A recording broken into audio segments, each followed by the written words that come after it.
Welcome back to another episode of Life of Barney, and today I'm going to teach you the difference between lump charcoal and briquettes. When you're looking to buy some charcoal for your Weber Smoky Mountain or your other charcoal barbecue, the first thing you're going to think about is cost. And I can tell you up front, don't cheap out on your charcoal. You don't need to be getting all the Gucci charcoal if you don't want to. I've never used it. I've never had a problem.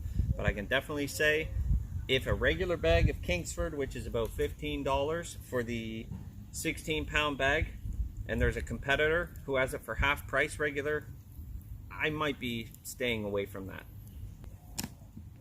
17.5 bag of Royal Oak is going to run you about $18 at Crappy Tire.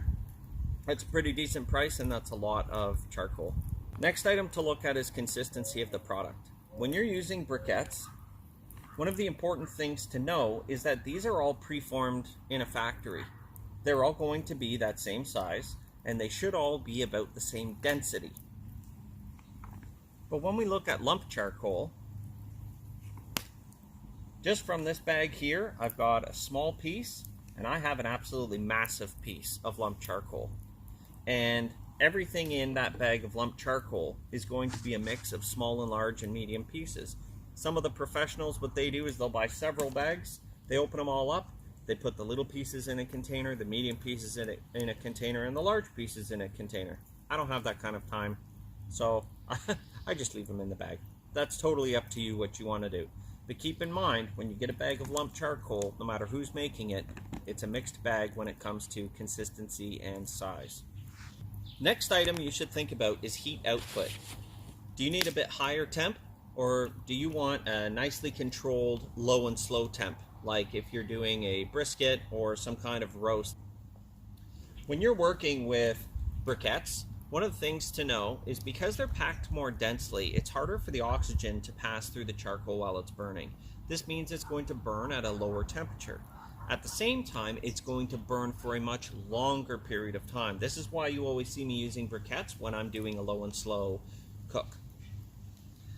Lump charcoal, on the other hand, is very airy. Although this piece is very big, it weighs next to nothing.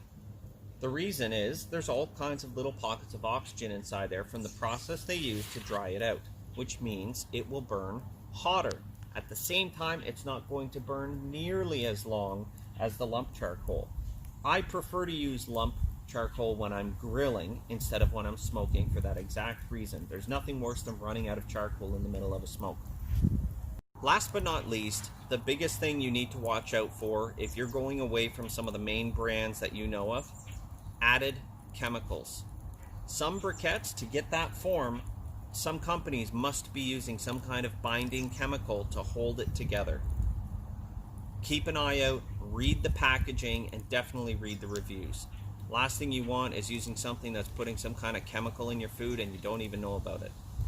To recap, briquettes, low and slow.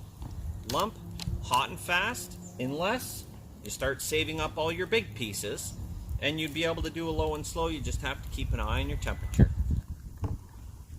Go for affordable, don't cheap out, and if you got any questions, leave them down in the comments section below. Hopefully this was helpful and helps drive your decision on which one to purchase. Oh, there's the alarm, my time's up. Alright, that's the end for today. Guys, if you have any questions, leave them down in the comments section below. Slap the like button, hit subscribe, please. Let me know that you support these videos, you want to see some more content. And don't tell my parents I was smoking in the backyard. I'll see you next time.